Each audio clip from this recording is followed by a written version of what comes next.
ಓಂ ಶಾಂತಿ. ಎನ್ನರಿವೇ ಎನಗೆ ಗುರು ಅಂತ ಹೇಳಲಾಗ್ತದೆ. ಮಾನವ ಜೀವನ ಅತ್ಯಮೂಲ್ಯವಾದುದು. ಇದರಲ್ಲಿ ಸ್ವಯಂನ ಅರಿವನ್ನು ಅರಿತುಕೊಳ್ಳುವಂಥದ್ದು ಬಹಳ ಮುಖ್ಯ. ಮನುಷ್ಯ ಅಂತಂದರೆ ಪಂಚತತ್ವಗಳಿಂದ ಮಾಡಿರುವಂಥ ಶರೀರ ಹಾಗೂ ಯಾವುದಕ್ಕೆ ಪ್ರಕೃತಿ ಅಂತ ಹೇಳಲಾಗ್ತದೆ. ಪ್ರಕೃತಿ ಮತ್ತು ಚೈತನ್ಯವಾದ ಶಕ್ತಿ ಇವೆರಡೂ ಸೇರಿ ಮನುಷ್ಯ ಆಗಿರುವಂಥದ್ದು.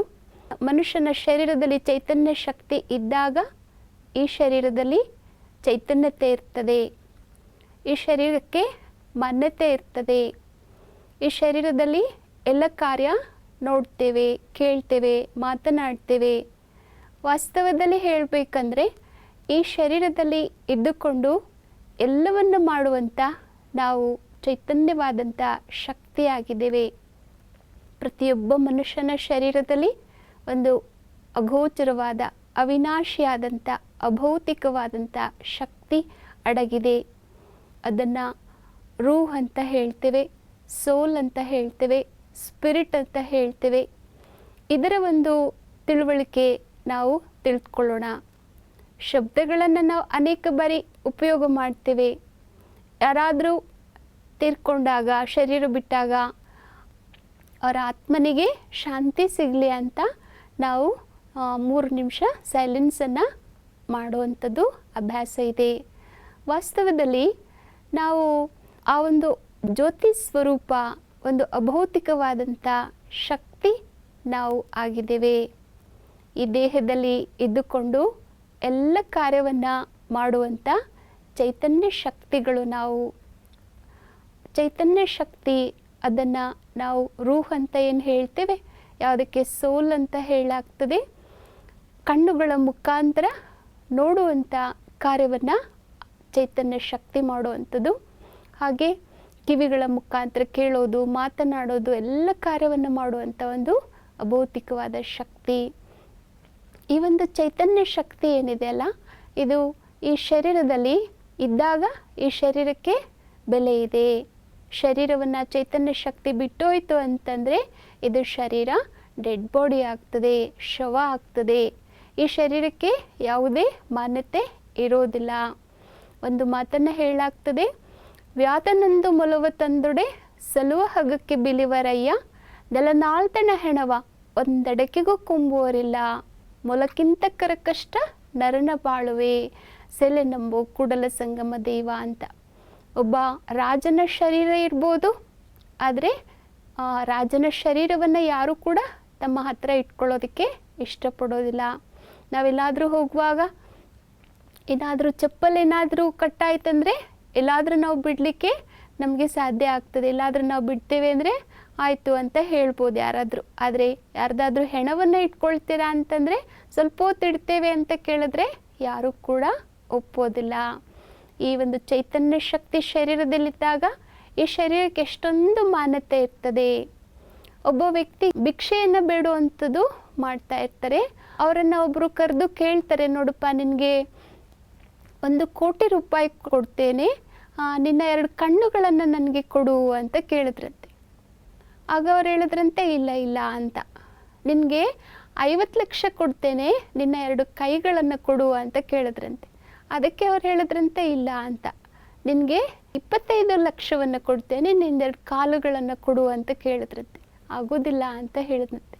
ಆಗ ಅವ್ರು ಹೇಳಿದರು ಇವರಿಗೆ, ನಿನಗೆ ಇಷ್ಟೊಂದು ಬೆಲೆ ಬಾಳುವಂಥ ಈ ಒಂದು ಅಮೂಲ್ಯವಾದಂಥ ಶರೀರ ಇದೆ, ಇದರೆಲ್ಲ ಉಪಯೋಗ ಮಾಡಿಕೊಂಡು ನೀನು ಒಳ್ಳೆಯ ರೀತಿ ಕೆಲಸವನ್ನು ಮಾಡಿ ನೀನು ಸಂಪಾದನೆಯನ್ನು ಮಾಡು ಅಂತ ಅವ್ರಿಗೆ ತಿಳುವಳಿಕೆಯನ್ನು ಹೇಳಿದ್ರು.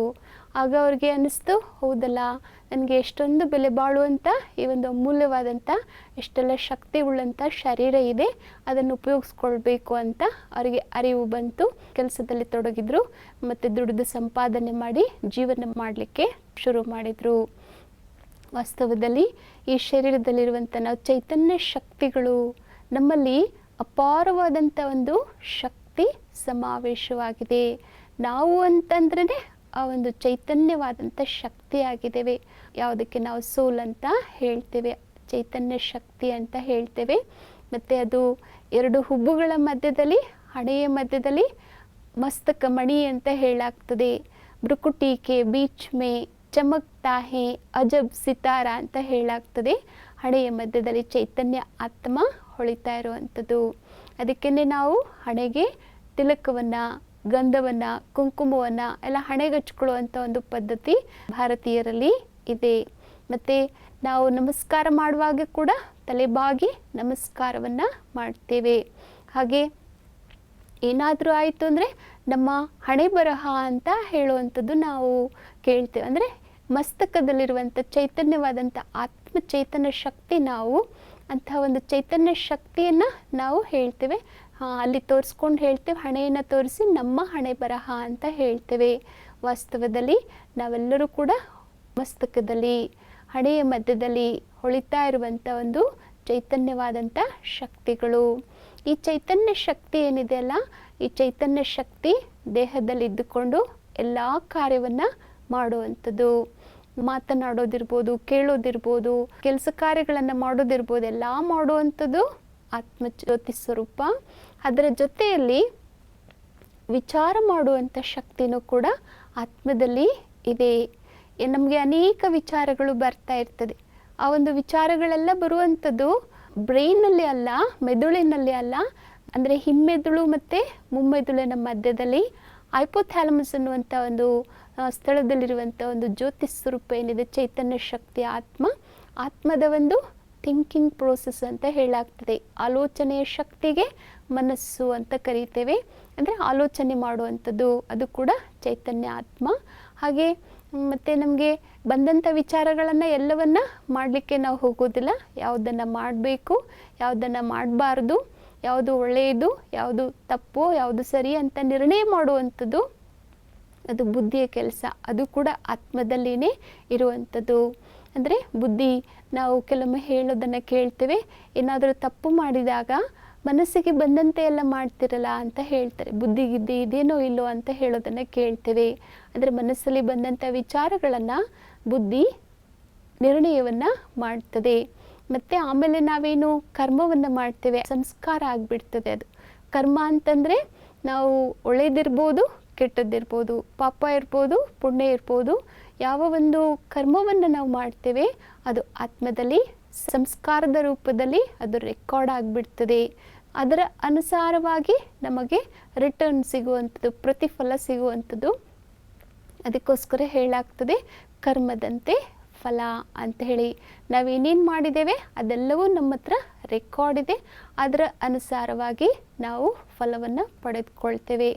ಆದ್ದರಿಂದ ಈ ಒಂದು ಚೈತನ್ಯ ಶಕ್ತಿ ಆತ್ಮದಲ್ಲಿನೇ ಮನಸ್ಸು, ಬುದ್ಧಿ, ಸಂಸ್ಕಾರ ಅಂತ ಈ 3 ಶಕ್ತಿಗಳಿದೆ. ಮತ್ತು ಈ ಆತ್ಮಜ್ಯೋತಿ ಈ ಶರೀರದಲ್ಲಿ ಇದ್ದಾಗ ಈ ಶರೀರಕ್ಕೆ ಬಹಳ ಬೆಲೆ. ಆತ್ಮ ಶರೀರದಲ್ಲಿ ಇಲ್ಲ ಅಂತಂದರೆ ಈ ಶರೀರಕ್ಕೆ ಏನೇನು ಬೆಲೆ ಇರೋದಕ್ಕೆ ಸಾಧ್ಯತೆ ಇಲ್ಲ. ಅದಕ್ಕೋಸ್ಕರ ನಮ್ಮನ್ನು ನಾವು ಈ ಶರೀರದ ಒಳಗಡೆ ಇರುವಂಥ ಹಣೆಯ ಮಧ್ಯದಲ್ಲಿ ಹೊಳಿತಾ ಇರುವಂಥ ಒಂದು ಪವಿತ್ರವಾದಂಥ ಒಂದು ಜ್ಯೋತಿ ಅಂತ ನಾವು ತಿಳ್ಕೊಳ್ಬೇಕು. ವಾಸಾಂಸ ಜೀರ್ಣಾನಿ ಯಥಾ ವಿಹಾಯ ನವಾನಿ ಗೃಹಣಾತಿ ನರೋಪರಾಣಿ ತಥಾ ಶರೀರಾಣಿ ವಿಹಾಯ ಜೀರ್ಣಾನಿ ಅನ್ಯಾನ್ಯ ಸಂಯಾತಿ ನವಾನಿ ದೇಹಿ ಅಂತ ಹೇಳಾಗ್ತದೆ. ಮಸ್ತಕದಲ್ಲಿ ನಾವೆಲ್ಲ ಹೊಳಿತಾ ಇರುವಂಥ ಆತ್ಮ ಅಂತ ನಾವೆಲ್ಲ ನೆನಪು ಮಾಡ್ಕೊಳ್ಳೋಣ. ಒಳ್ಳೆಯದು. ಓಂ ಶಾಂತಿ.